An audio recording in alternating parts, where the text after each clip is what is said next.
তোমার মতো পালোয়ান আমার জন্ম আমি দেখি নাই। 83, 84, 85। কেড়ে পেচ্ছে নামলি কেন? এই 87, এই 88, 89।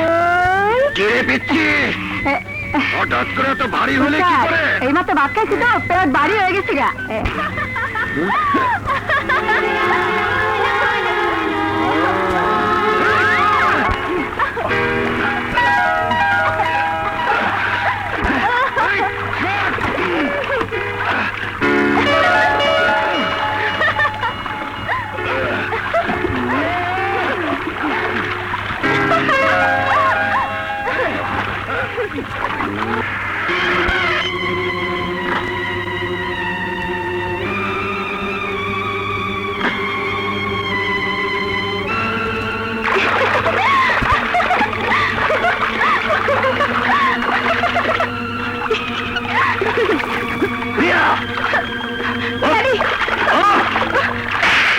আমার ভাত খেয়ে খেয়ে তোমার শরীরে চর্বি বেড়ে গেছে। হ্যালো চৌধুরী সাহেব, আমি মুশতাক বলছি। জি আমি ভালো আছি, আপনারা ভালো তো?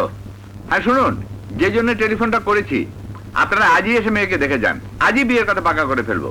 হ্যাঁ হ্যাঁ অবশ্যই ছেলেকেও নিয়ে আসবেন। আচ্ছা খোদা হাফেজ। হ্যাঁ হ্যাঁ অবশ্যই ছেলেকে নিয়ে আসবো। ভালো পান।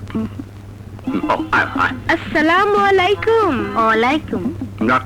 বাহ খুব সুন্দর তো, দেখলে মন ভরে যায়। ওর লজ্জা শরম একটু বেশি, তাছাড়া কথাও কম বলে। দে মা মিষ্টি দে। আমি একজনকে ভালোবাসি, তার বাচ্চা আমার পেটে। ওরকম কথা বলে এত আসতে যে পাশের লোক কেউ শুনতে পায় না। নিন নিন আপনিও মিষ্টি নিন। হাসে কেন বান্দরের বাচ্চা? তুই একটা বান্দর, তোর ছিল একটা বান্দর। ড্যাডি আমি বরের সাথে একটু একান্ত ভাবে কথা বলতে চাই। ও আচ্ছা, আপনার ছেলের সাথে ও একটু একান্ত ভাবে কথা বলতে চাই। হ্যাঁ অবশ্যই বলবে। যাও যাও বাইরে যাও, বাইরে গিয়ে কথা বলো। Follow me. শোনো, তোমার বাবার অনেক টাকা, তুমি যদি টাকার জোরে আমাকে জোর করে বিয়ে করতে চাও, তাহলে বাসর ঘরে আমি তোমাকে ফেলে রেখে বিপ্লবের কাছে চলে যাব। বেশি চালাক হয়ে গেছো না? আসলে লেখাপড়া শিখে তোমার সাহস বেড়ে গেছে। এত ভালো পাত্র তাড়িয়ে দিলি, এখন আমি পাত্র পাবো কোথায়? হ্যালো আঙ্কেল, এত টেনশন কিসের? আমি এসে গেছি। হ্যাঁ এসেছে তো জেলখানা থেকে, বিদেশ থেকে এলে আমি চিন্তা করতাম। আঙ্কেল, ইন্টারন্যাশনাল স্মাগলারদের সঙ্গে আমার ওঠা বসা চরিত্র দিয়ে কেন? টাকা দিয়ে বিচার করবেন? টাকাই পুরুষের আসল পরিচয়, ব্যক্তিত্ব, সৌন্দর্য, সবকিছু। ঠিক আছে ঠিক আছে, আর তোমার হিরে পেয়েছি, টাকাটা নেবে? আঙ্কেল, টাকাটা আপনার কাছে থাক, সবার সাথে তো আর ব্যবসা করা যায় না। আপনি যদি আমার আর প্রিয়ার বিয়ের ব্যাপার, হ্যাঁ ওটা চিন্তা করা যাবে, তবে প্রিয়া হচ্ছে আধুনিক মেয়ে, তবে ও কিছুদিন তো গ্রামেই থাকবে, তুমি একটু মন টন ভোলাও। Okay uncle. হবে না। খা খা বাবা খা।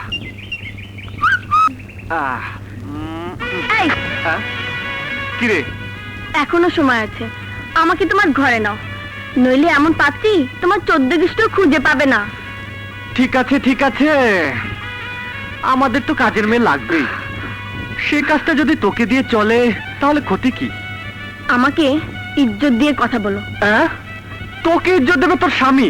দাঁড়া, আজই ভাইয়ের সাথে তোর বিয়ের ব্যাপারে কথা বলবো, তোকে বিয়ে দিয়ে এলাকা ছাড়া করব, তোর জ্বালা এখানে থাকাই মুশকিল। আজ তুমি যদি আমাকে বিয়ের কথা না দাও, তাহলে এই কুয়ের মধ্যে লাফ দিয়ে আমি আত্মহত্যা করবো। সত্যি? তাহলে এই কাজটা আগে করে দেখা না, যদি সাকসেসফুল হতে পারিস তাহলে ফকির মিসকিনকে আমার এই পোষা মুরগি দুটো জবাই করে খাইয়ে দিব। আমি কিন্তু সত্যি সত্যি এই কুয়ের মধ্যে লাফ দেবো। আমিও সত্যি বলছি, ফকির মিসকিনকে মুরগি দুটো রান্না করে খাওয়াবো। সত্যি সত্যি লাফ দেবো। কথা কম কাজ বেশি। শহরের মেয়েরা যা বলে তাই করে, তোরা গ্রামের মেয়েরা তা পারিস না। সত্যি সত্যি লাভ দিচ্ছে কিন্তু। আরে জলদি দে। আরে আরে আরে ওর মধ্যে লাভ দিল আর তুই বসে বসে দেখছিস। আমি কি করবো মা? ওকে তো কুয়ো থেকে তুলে বিয়ে করতে হবে। তাই বলে এইভাবে বসে থাকলে চলবে? নে ওঠ, তাড়াতাড়ি চল, তাড়াতাড়ি না, ওকে বাঁচা। ঝামেলা।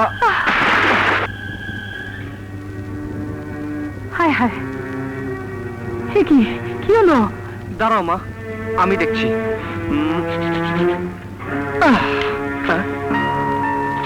হায় হায়, এখন কি হবে?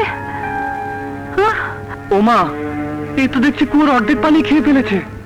হ্যাঁ, আমি দেখি একজন ডাক্তার পাই কিনা।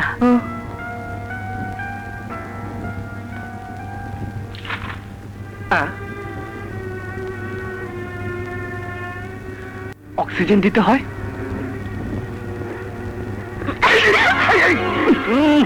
আরে অভিনয় দেখি ভালোই জানিস। হ্যাঁ, কি করে ভাবলে তোমাকে রেখে আমি মরে যাব? ছাড় ছাড় বলছি।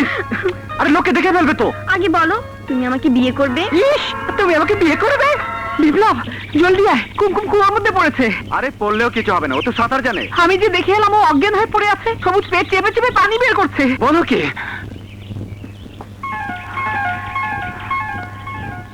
হায় আল্লাহ। এই, হাই ভাইয়া, দেখো না দেখো, কুমকুম কেমন অভিনয় করছে। এখন আমি বুঝতে পারছি, কাতুকুতু কিছু না, তুই আমার ছেলেকে খারাপ করছিস। তোকে আমি ছাড়বো না। বিপ্লব, এর একটা বিহিত করতে হবে। মা, বিচার করতে হলে তোমাকেই করতে হবে, আমি এর মধ্যে নেই। আমি এখন আমার ছেলের পক্ষে। আমরা মা ছেলে তোর কাছে বিচার চাইছি। হ্যাঁ, মা ঠিকই বলেছে। এই চুপ, বড়দের মাঝে কথা বলতে নেই। ভাইয়া শোনো, ও না শহরের মেয়েদের চক্করে পড়েছে। শহরের মেয়েদেরকে বিয়ে করে শহরেই থাকবে, মাকে দেখবে কে? এই জিনিসটাই ওকে আমি বোঝাতে পারছি না। এখন তুমি বলো, আমি খারাপ করছি নাকি ভালো করছি?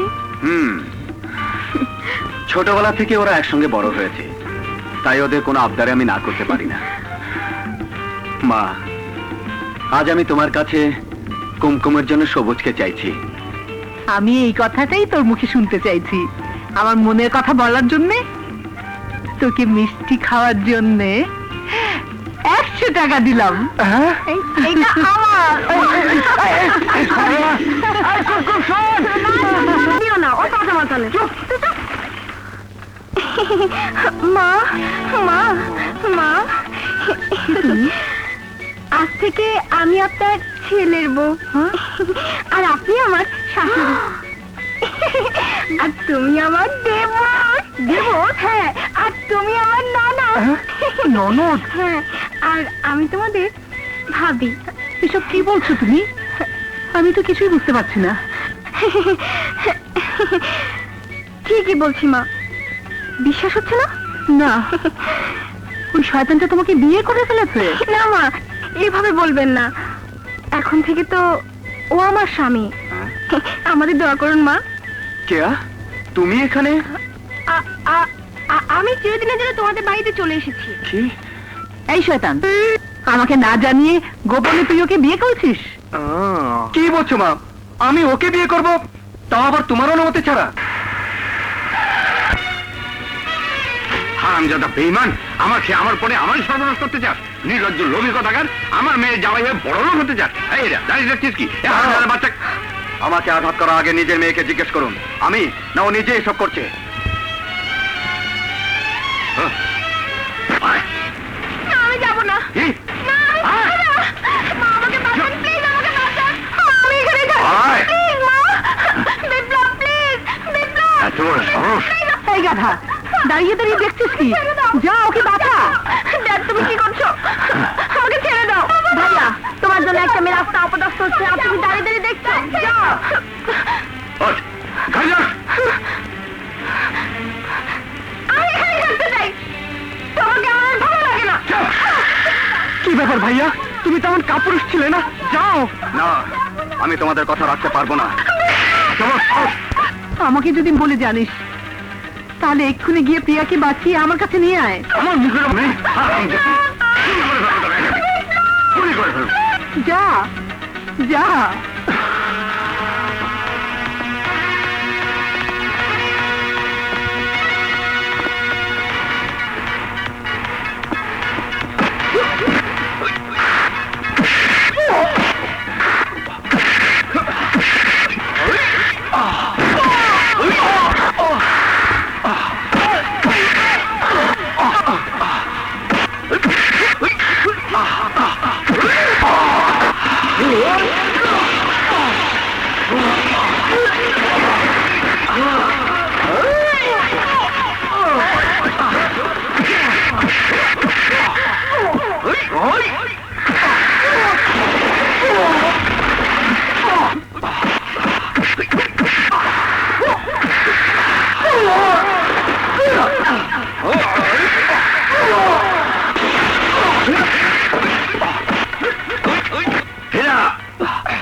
দাঁড়া।